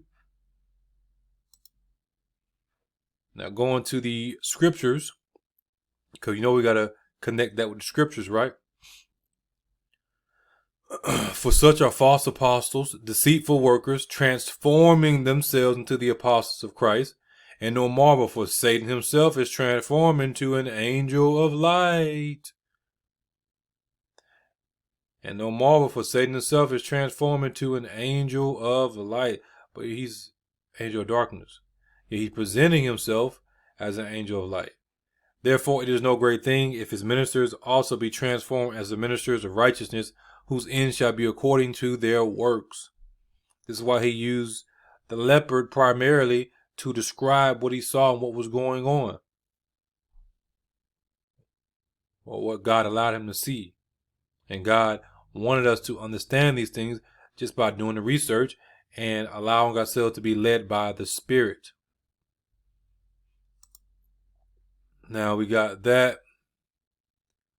Go over here to Ephesians. If I can get right. Put on the whole armor of God that ye may be able to stand against the wiles of the devil. For we wrestle not against flesh and blood, but against principalities, against powers, against the rulers of the darkness of this world, against spiritual wickedness in high places. Wherefore take unto you the whole armor of God, that ye may be able to withstand in the evil day, and having done all, to stand. Now, I want to show you something very, very interesting the Lord showed me. If you count, simple counting, principalities, 1, powers, 2, rulers of the darkness, 3, spiritual wickedness in high places, 4. Do you think there's a correlation with these different groups and what we just read? Well, let's find out. The first one, hold on, let me see. Okay, yeah, I can close this out. Let's flow with it. It said principalities. The root of principalities is principal. The main, principal, chief, dominant, largest, greatest, most important, princely, high ranking, first in importance, first man, chief leader, ruler, sovereign. Okay? But against principalities, is there a connection? We got the definition. Definition, right? So we can close that out. We go back up to what we were reading. And we look at the first creature, which was of what? A lion. That had eagle's wings. The principal. The what? Well, I closed it, but the first. The lion is the head. Just like Christ is the head, but he's also the chief cornerstone. You see what I'm saying? So, you got the principalities, the lion, which is the principal one. Then you got a bear, right? What's a bear known for? A bear is known for its strength. Oh, jumping ahead of myself. Bear. Against powers. Against the rulers of the darkness. Is there a connection? Of course. Where we at? The leopard. The leopard blends in between the two worlds. The leopard blends in. Ruler of the darkness, showing itself like it's an angel of light. Then you have what? The ultimate one, which is what? Spiritual wickedness in high places. And that's going to be your fourth beast. That's dreadful and terrible, strong exceedingly. It's going to be this wondrous beast right here, which is the spiritual wickedness in high places, because this fourth beast, this fourth kingdom, this is talking about Satan. It's talking about Satan. And this creature he's actually seeing is the dragon. It's a dragon that he's seeing. We know that because we read what it says in the book of Revelation and also other scriptures. So I want to, let me jump back over here, make sure I got everything. I want to show y'all that. First, second, third, and then the fourth and final kingdom is what we're wrestling against. The principalities came and, you know what I'm saying, laid the principle for everything, which is still, you know, Satan. And then, you know, building up to spiritual wickedness in high places. This is what you talk about, as above, so below. The righteous understanding of it. As above, so below is true. They just take it from the Bible and they manipulate it. That will be done in earth as it is in heaven. You just got to be able to know how to flip it the right way and see what's really going on. Hope that was, you know, pretty interesting and gave you some more revelations, some more understanding. I hope it edified you right there, along with everything else we've been talking about. Now, let me close out some of these tabs. Okay, I think we got that. Got Daniel. Now, we talking about 4 kingdoms, right? And something came to my mind. I looked it up. 4th Industrial Revolution. Now, we know that technology plays a major part in Bible prophecy. God himself said it, that technology, knowledge would be increased in the last days, which is part of the reason how we know we're in the last days. With technology, stuff speeds up. It speeds up so fast, we now have a working artificial intelligence that people are, you know, going crazy over. You know, I'm using it, you know, because it does help. Like I said, this is why I study this stuff and I go see what's going on so I can bring it back to you. This is how you want to use it, and then be able to show you how it applies to the Bible. Now, again, the 4th Industrial Revolution. 1, 2, 3, 4. Now, what's so interesting about this 4th Industrial Revolution? Why is it the 4th Industrial Revolution? Why couldn't it have been the 3rd or the 5th? Why is it the 4th all of a sudden, especially with everything going on? When you say, well, what's going on with this 4th Industrial Revolution, brother? Revolution. Originally of celestial bodies. Interesting. One apparent rotation about the earth. Doesn't the Bible say that Satan goes about to and fro in the earth? He go all around and around and around. Don't animals do that? They circle you. Keep on circling you till you can't get out. Now, what does industrial mean? Industrial. Resulting from labor. So the labor, the 4th labor revolution. So if this is the 4th labor revolving means it comes back around. It comes right back to where it started. There's nothing new under the sun. What was is. What was is and shall be. You see what I'm saying? Now, jump over to our next point. What is the 4th Industrial Revolution? So we can get an idea of what we are going to be dealing with as long as we are here. And artificial intelligence plays a major part. This is how you understand more where we are at in Bible prophecy. I just speak it and show it from this technology angle, technology standpoint. This is what I've been blessed with. From AI to Web3, these are the technologies catapulting business and society into the next phase of humanity. What exactly is the 4th Industrial Revolution and why should you care? Let me enlarge this. My eyes are not the best. The fourth industrial revolution is a way of describing the blurring of boundaries between the physical, digital, and biological worlds. Didn't I tell y'all that? I told y'all that. I told y'all that through the Spirit. And this is my first time reading this article. The revelation was given to me through the Spirit. Remember, I said the digital world is really the spiritual world. Let's read that one more time. The fourth industrial revolution is a way of describing the blurring of boundaries, the veil between the physical, digital, and biological worlds. It's the fusion of advances in artificial intelligence, which is AI, robotics, the Internet of Things, which is, they talk about all this stuff with the World Economic Forum and the Great Reset and stuff like that. Web3, blockchain, 3D printing, genetic engineering. You see how it's all coming together? They're ramping up genetic engineering. They're doing stuff that some of y'all don't even know about. And all of a sudden you have this AI just come out of nowhere for real. They just take the world by storm. Quantum computing and other technologies.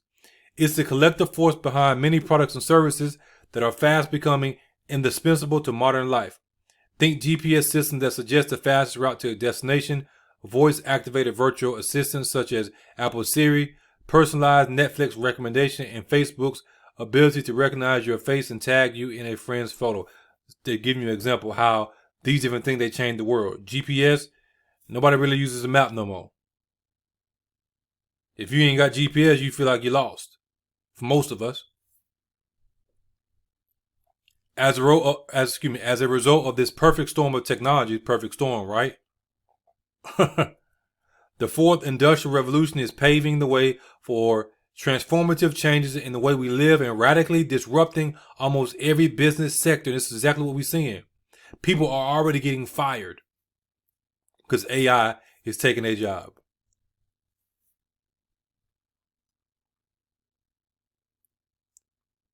While the fourth industrial revolution is set to change society like never before, it builds on foundations laid by the first three industrial revolutions. These first three kingdoms, right? The advent of the steam engine in the 18th century led to the first industrial revolution, allowing production to be mechanized for the first time and driving social change as people became increasingly urbanized. And when there's a industrial revolution, there's a what we call a transfer of wealth. And there's about to be a group of people that are about to be super duper wealthy. In the second industrial revolution, electricity and other scientific advancements led to mass production. A third industrial revolution beginning in the 1950s saw the emergence of computers and digital technology. This led to the increasing automation of manufacturing and the disruption of industries, including banking, energy, and communications. The changes are so profound that from the perspective of human history, there has never been a time of greater promise or potential peril. Who said that? Klaus Schwab, for those who don't know, founder and executive chairman of the World Economic Forum. Yeah, I know about him. If you don't, you better go do your research. That's what he said. I'm just saying. The person who labeled today's advances as a new revolution was Klaus Schwab, founder and executive chairman of the World Economic Forum and the author of the book, The Fourth Industrial Revolution. I need to go buy it, so I will probably go buy it after I get done doing this video. In a 2016 article, Schwab wrote that, like the revolutions that preceded it, the fourth industrial revolution has a potential to raise global income levels and improve the quality of life for populations around the world. He continued, in the future, technological innovation will also lead to a supply side miracle with long-term gains in efficiency and productivity. Transportation and communication costs will drop, logistics and global supply chain will become more effective, and the cost of trade will diminish, all of which will open new markets and drive economic growth. It's going to be a plethora of money to be made during that time period, And we already know how it is now when it regards to money and being able to buy stuff and being able to do that, because the supply is going to go up. It's not going to be that much of a demand for it because people is going to be accessible. And artificial intelligence has really leveled the playing field in a lot of stuff, and they're implementing it more so into the businesses and these different things, which is what you're going to start seeing more and more and more and more. And so because of that, the costs come down, the cost of living come down, and people have more money in their pocket to contribute to the economy and the economic growth ideas and stuff like that. It's not all good news, however. Schwab also suggested the revolution could lead to greater inequality. Who deals with the most inequality today? Particularly in its potential to disrupt labor markets. Furthermore, the job market may become increasingly segregated into low skill, low pay, and high skill, high pay roles, which could escalate social tension. Code word for you know what. I ain't gotta go there. You should know. According to Schwab, we just read that after the quote. So it gives us some of the technology driving the change. The first one it says is artificial intelligence.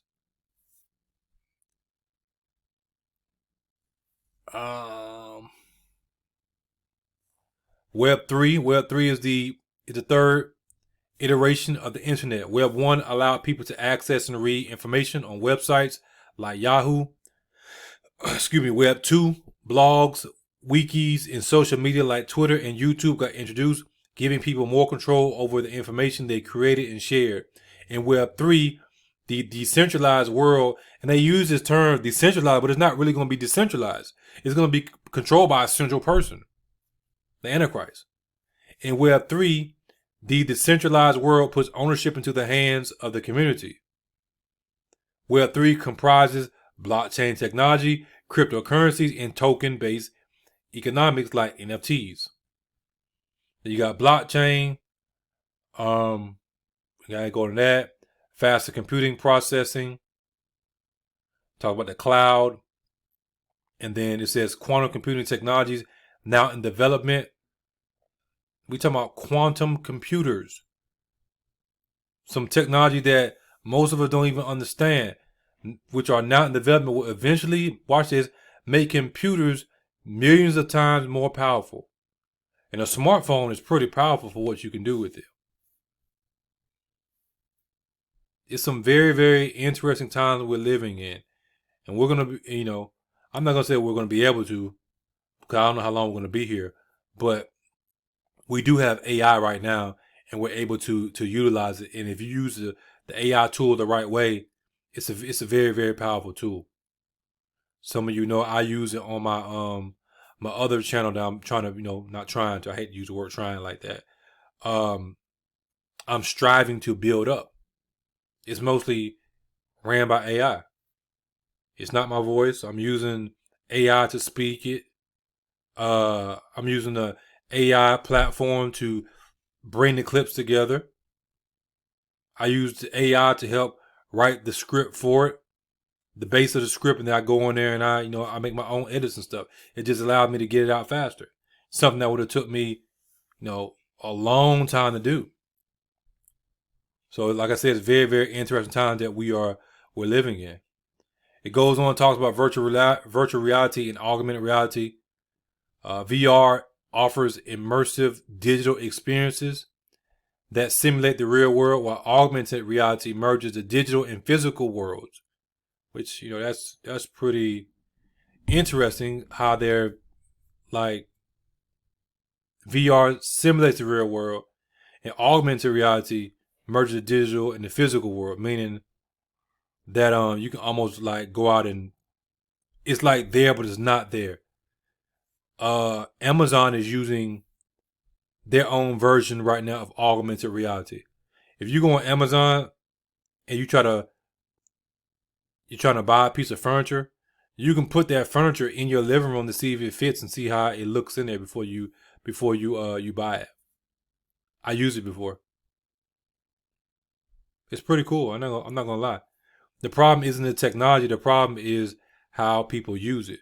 So it's gonna come to a point in time where You're not going to really have to hold your cell phone up to see it in there. You'll be able to sit your cell phone down or something, and you can put it like right there. Maybe it'd be through some glasses or whatever, or maybe it'd be through some other type of technology. Maybe it'd be through a combination of different technology that people decide to use, just like today. Some people probably have chips in them, brain chips, and others like, no, I don't want that. I'm gonna use my cell phone to do this, do that, or whatever. Same thing today. You got different people that got different levels of cell phones and stuff like that.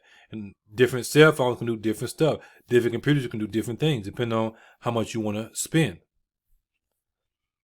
Then it talks about biotechnology, and it says biotechnology harnesses cellular and biomolecular processes to develop new technologies and products for a range of uses, including developing new pharmaceuticals, new drugs for you that's going to make you a god, and materials, more efficient industrial manufacturing processes, and cleaner, more efficient energy sources.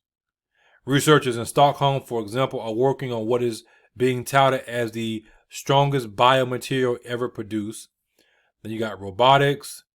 You have the Internet of Things.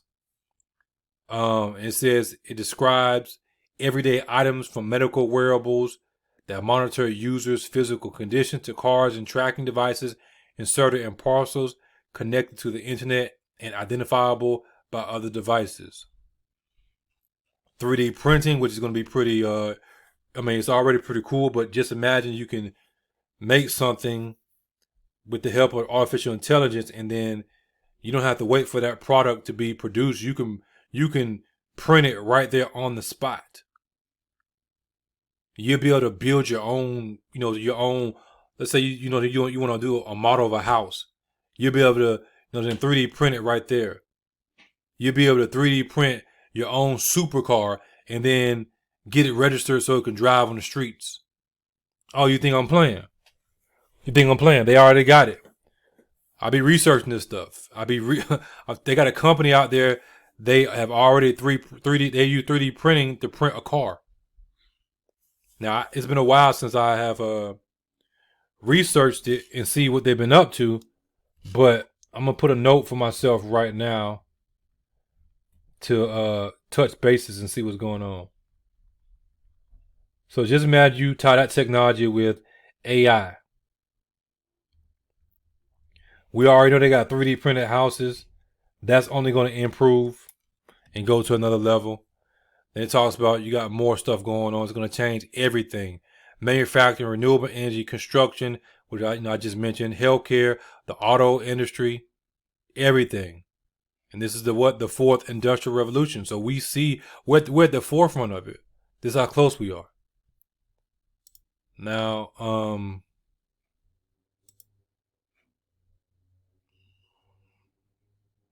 I think we got enough. So I'm going to skip over that. I did want to touch on this. I'm not going to read this, but I just want to show y'all. This is from Brookings Institute, brookings.edu. And it said, from a series called Foresight Africa 2020, Capturing the Fourth Industrial Revolution, a Regional and National Agenda. The Fourth Industrial Revolution and digitization will transform Africa into a global powerhouse. Very, very interesting. Africa at the forefront again. But I don't know what I'm talking about, though. I don't know what I'm talking about. I'm going to leave that up because I might want to read this on my own. Now we jump over here to the scriptures again. We're jumping back to Revelation 13. And now it should all make that much more sense to you. And the beast which I saw was like unto a leopard.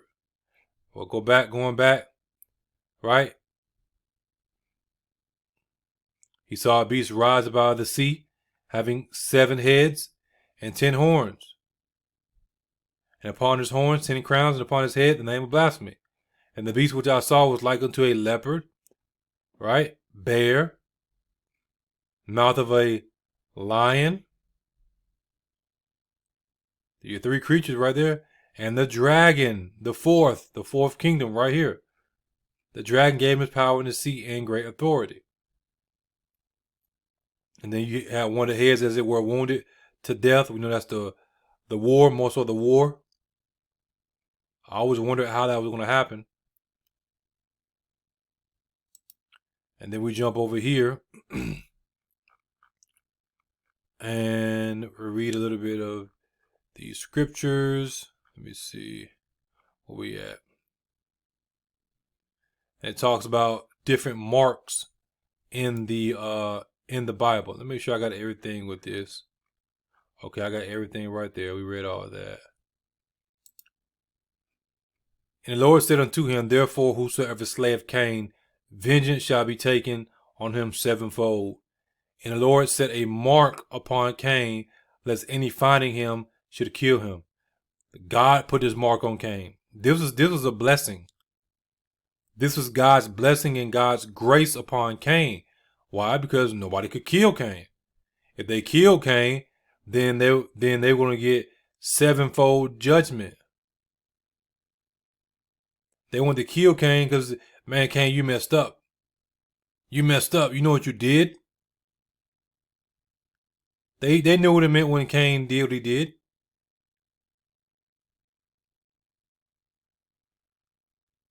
He cried also in my ears with a loud voice, saying, cause them that have charge over the city to draw near, even every man with his destroying weapon in his hand. And behold, 6 men came from the way of the higher gate, which lieth toward the north, and every man a slaughter weapon in his hand. And one man among them was clothed with linen, with a writer's inkhorn by his side. And they went in and stood beside the brazen altar. And the glory of the glory of the God of Israel was gone up from the cherub whereupon he was to the threshold of the house. And he called to the man clothed with linen, which had the writer's inkhorn by his side. And the Lord said unto him, go through the midst of the city, through the midst of Jerusalem, and set a mark. Was he clothed in? He's clothed in linen, white linen, with the writer's inkhorn. And say, hey, go mark these people, symbolizing Christ, right? And set a mark upon the foreheads of the men that sigh and that cry for all the abominations that be done in the midst thereof. That repented and that are grieved over what's going on. If this mark is pretty much given by the Lord upon the foreheads of these righteous men and women, what would be the opposite? What would be the opposite? It would be the devil having his mark upon the foreheads of his men and women that don't sigh and that don't cry, but that do abominations. And to the others he said in my hearing, go ye after him through the city, and smite, let not your eye, spare neither have ye pity. Slay utterly old and young, both maids and little children and women. God said, slaughter them all. Then he says, become not near any man upon whom is the mark. Was he talking about the mark of the beast? No, he's talking about the mark of God. And begin at my sanctuary. Judgment starts in the house of God. Then it began at the ancient men which were before the house. Judgment starts in the house of God. Now we jump into Exodus. And the Lord spake unto Moses and Aaron in the land of Egypt, saying, this month shall be unto you the beginning of months. It shall be the first month of the year to you. Speak ye unto all the congregation. He told them to do what? Speak ye unto all the congregation of Israel, saying, in the 10th day of this month, they shall take to them every man a lamb according to the house of their fathers, a lamb for an house. And if the household be too little for the lamb, let him and his neighbor next unto his house take it according to the number of the souls. Every man according to his eating shall make your account for the lamb. Your lamb shall be without blemish, a male of the first year. Ye shall take it out from the sheep or from the goats. And ye shall keep it up until the 14th day of the same month, and the whole assembly of the congregation of Israel shall kill it in the evening. And they shall take of the blood and strike it on the two side posts and on the upper door posts of the houses wherein they shall eat it. They're marking it. They're marking it. That's why he said speak. Told them to speak first. What are we getting at? Obedience. God gave the word to Moses and Aaron. Moses and Aaron spoke the word to the congregation of Israel. And then the congregation of Israel, they were obedient. They were obedient. They were obedient because they had to first believe what was being said, and then then the mark was put on the door. And we know that was symbolizing us. And ultimately Christ, because Christ is the door, right? And then if Christ is the door, then who's in the house? Us. So, let's see. So the firstborn in the land of Egypt, they were killed. We know about all that. Then we go down to verse number 13. And the blood shall be to you for a token. This word token is the same word used as mark. As mark, for a mark upon the houses where ye are. And when I see the blood, I will pass over you. Until we get passed over. And the plague shall not be upon you to destroy you when I smite the land of Egypt. And it's interesting, when they ate the Passover, which it led up to the rest of the Passovers, they ate the meal in haste. I wonder if people are keeping the Passover the right way. That say they are. For all the promises of God are in him, are yea, and in him amen, unto the glory of God by us, excuse me. Now he which establisheth us with you in Christ and hath anointed us is God, who hath also sealed us and given what? The earnest of the Spirit in our hearts. Hath anointed us. Does Satan anoint his people? Of course he does. He anoints his people and establishes them with his Christ. He seals his people with his Spirit. Therefore, that mark they're talking about is dealing with what? We're bringing it all together. His Spirit. But what is the seed of it though? What is the seed of it? Dealing with Satan's spirit. And grieve not the Holy Spirit of God, whereby ye are sealed unto the day of redemption. Nevertheless, the foundation of God standeth sure, having this seal. What is the seal? The Lord knoweth them that are his, and Satan knows who are his. Satan knows who his people are, because of those are his children. The ones that take the mark, those are his children. Birthed from him, from his seed, from his loins. Tares amongst the wheat. And let everyone that nameth the name of Christ depart from iniquity. If they serve the Antichrist, then guess what? If they serve the Antichrist that's posing at Christ, they don't depart from iniquity. Excuse me, they make excuses. And I saw another angel ascending from the east, having the seal of God, of the living God. And he cried with a loud voice to the four angels to whom it was given to hurt the earth and the sea, saying, hurt not the earth, neither the sea, nor the trees, till we have sealed the servants of our God in what? In their foreheads. In their foreheads, the sealing with the Spirit through Christ's gospel. They got their gospel, we got ours. They got their Christ, we got ours. And be not conformed to this world, but be ye transformed by the renewing of your mind, that ye may prove what that good and acceptable and perfect will of God.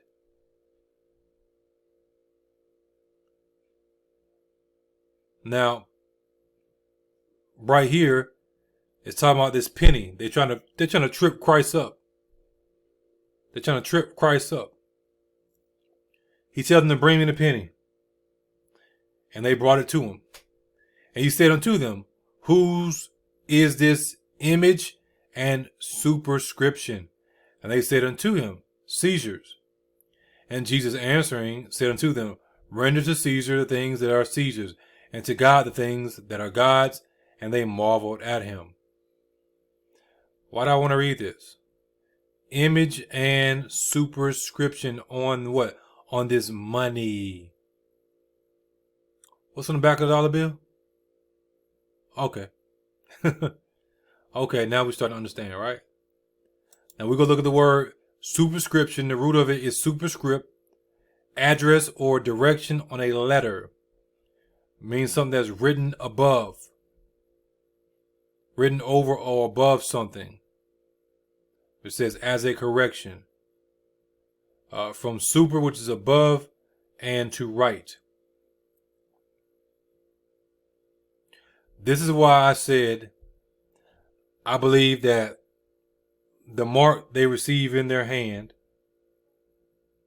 or the mark they receive in their forehead, is going to have the image of the beast, as we read in the book of Revelation, that the people made, right? And the superscription of the beast. It means it's going to have an actual picture, just like you have on the back of money, you have on coins. And then it may have like 666 or something that represents 666, or his name, or, something dealing with the beast in regards to a superscription above this image of the beast during that time period when it's made mandatory. At first, it's not really going to be mandatory for them, but it's going to be made mandatory because that digital system they're not going to be able to use it because Christ is going to bring it down. He's going to destroy it, which is going to cause everything to fall apart. And how are you going to get access to money if you destroy the digital system and there's no more cash in the sense of hardcore cash? Now we got that. Close out some of these tabs. We got that. We got a few more and we're going to get ready to close it out. Matter of fact. Let me see one. Okay, yeah, a few more. Now look what he says right here. Now beseech you, brethren, mark them which cause divisions and offenses contrary to the doctrine which ye have learned, and avoid them. Brethren, be followers together of me, and mark them which walk so as ye have us for an example. You have marking in the sense of, hey, mark them, need to do what they do. You have the marking of them that are not us. They're not us. They're marked because they have the mark of the devil. Well, I just want you to see that. God can mark people. God marked Cain. And the devil, he counterfeits everything that God does, right? So just as we have our mark, that mark is us being sealed by the Holy Spirit. God marked us. Those are my people. Satan is going to mark his people. These are my people. They have his spirit. Right? Okay. If that's the case, then again, what is the seed? If you haven't gotten it by now, the seed is disobedience. What did Christ say? Obedience is better than sacrifice, because he made the sacrifice. Obedience is better than sacrifice. Yes, we sacrifice. We live as and present our body as a living sacrifice, but we're not doing that to justify ourselves. Christ is our ultimate sacrifice. He is our sacrifice. He said, repent and believe the gospel. Be ye followers of me. Why do you say you love me, but you don't do the things I tell you to do? Obedience. Obedience to the commandments. Obedience to what he said do. This is my beloved son, who I am well pleased. Hear ye him. If that is the case, which it is, then the seed of the mark of the beast is what? Disobedience. Disobedience. Now, when it's talking about causing division, so you don't get confused, it's talking about unrighteous division. Unrighteous division, because we know that Christ said he came to divide. It's talking about those who are masquerading themselves as angels of light, but they're leopards. They're leopards in this third kingdom that we are currently in, that's coming to an end. And avoid them.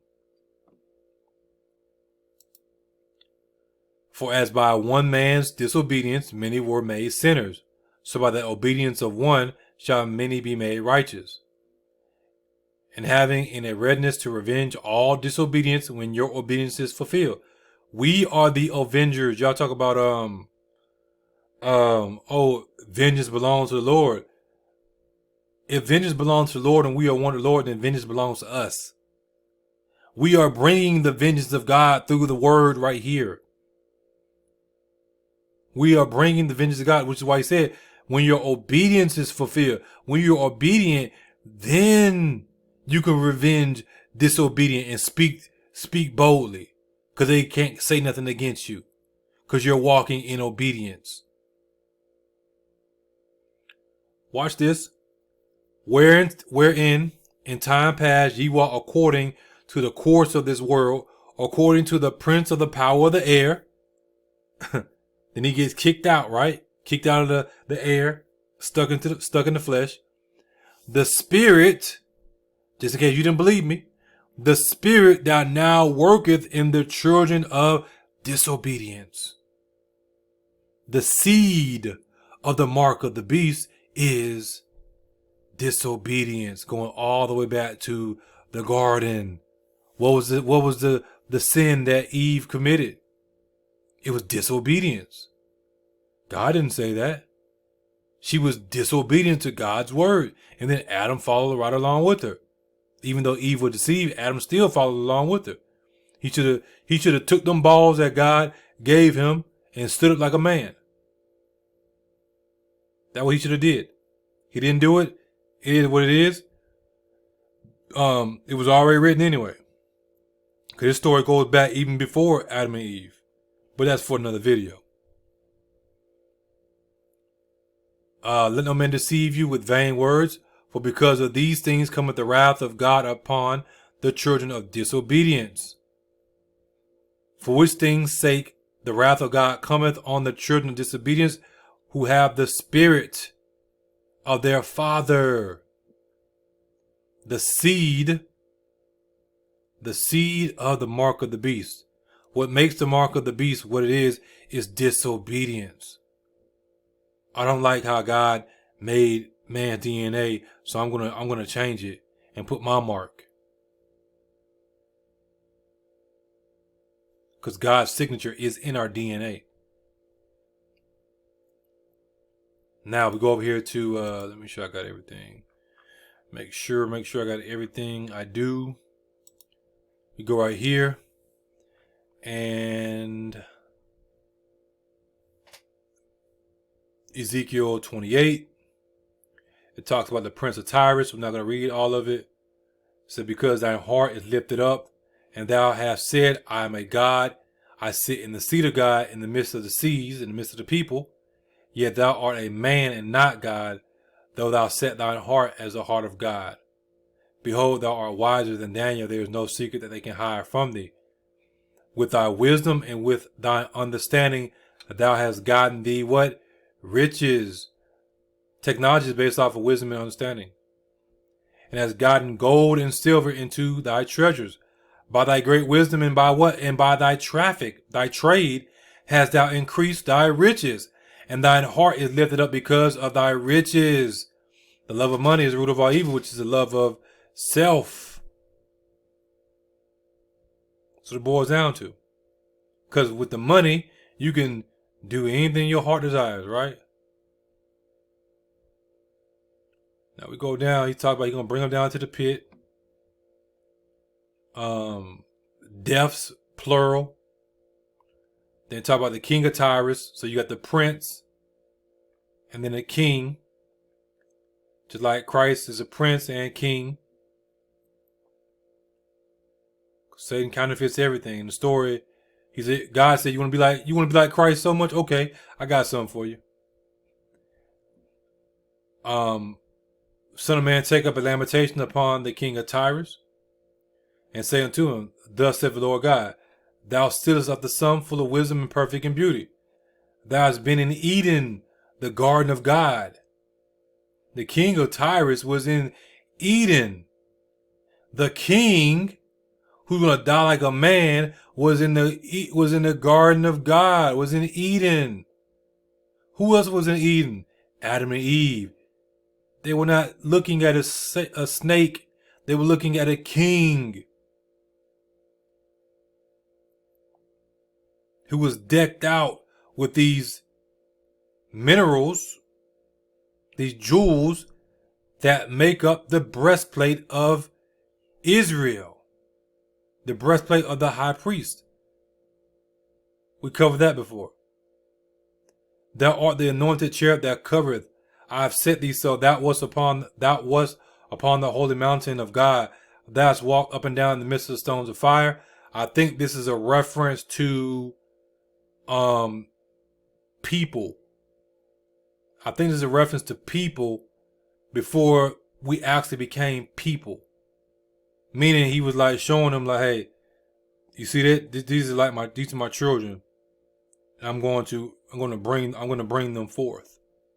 And the reason I say that because of how stones are referenced in the Bible. We know the Bible references Christ as a chief cornerstone, right? And we know fire deals with the Spirit of God. So this is what I believe right here. He showed him.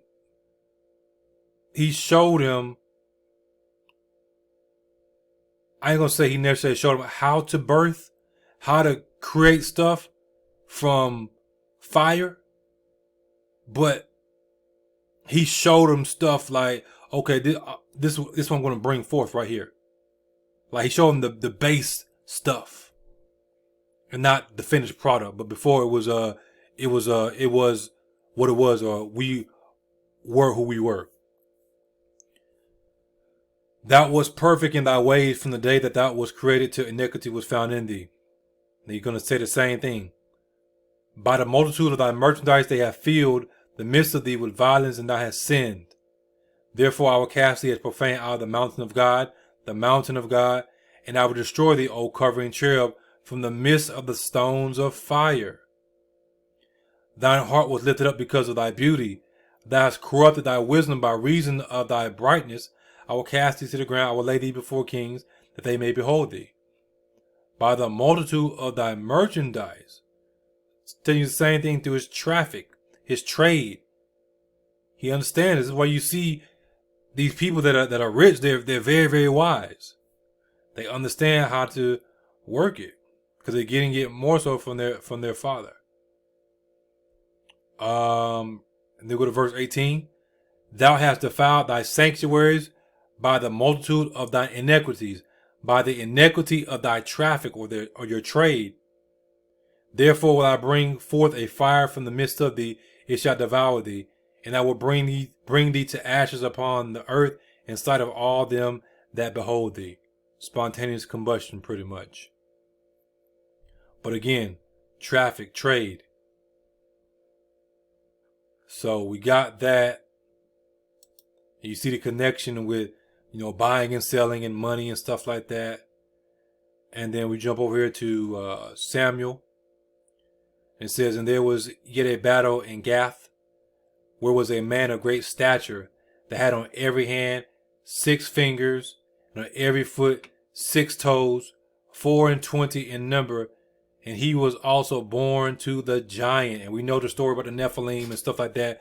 So I don't even have to even go there. I don't have to go there. We know where they originally came from. They did what?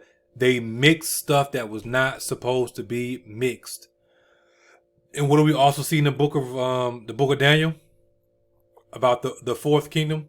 That fourth kingdom, iron mixed with miry clay, and they would not cleave together. The mixing of stuff that's not supposed to be mixed. As the days of Noah, so shall it be in the coming of the Son of Man. As the days of Lot, so shall it be in the coming of the days of the Son of Man. We know they were doing DNA manipulation way back then. It's just more sophisticated and more, and more pretty nowadays. They say it's more sexy. It's more sexy than what it was.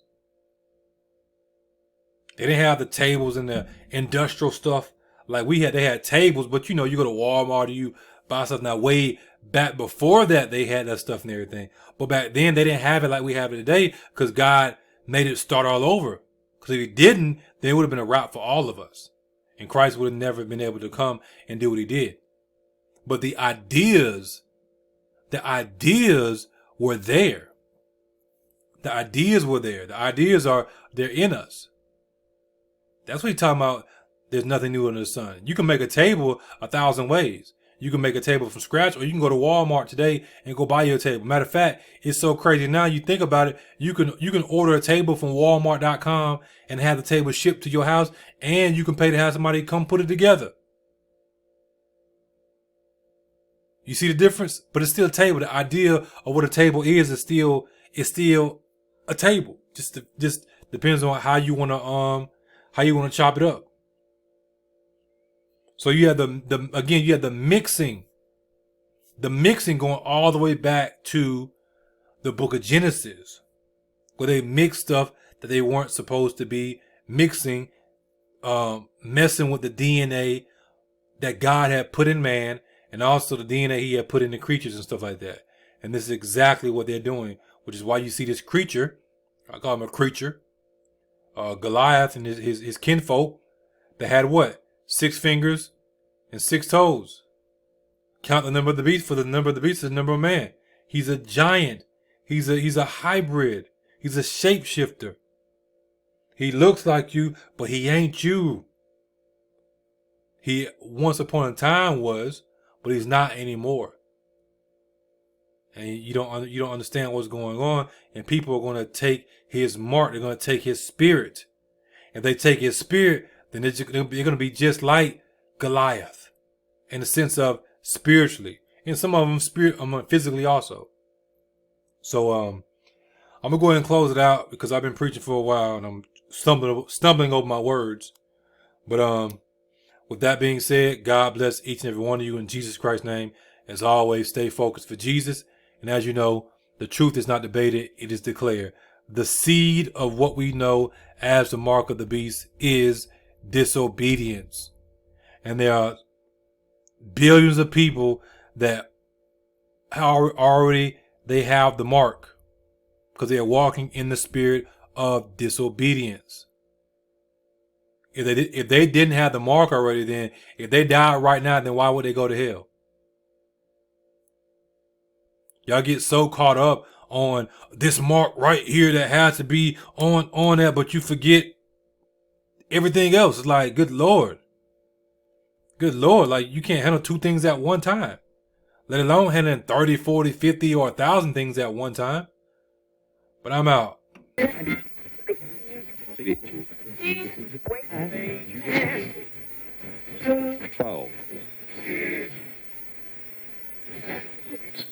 Thanks for waking up with us.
12.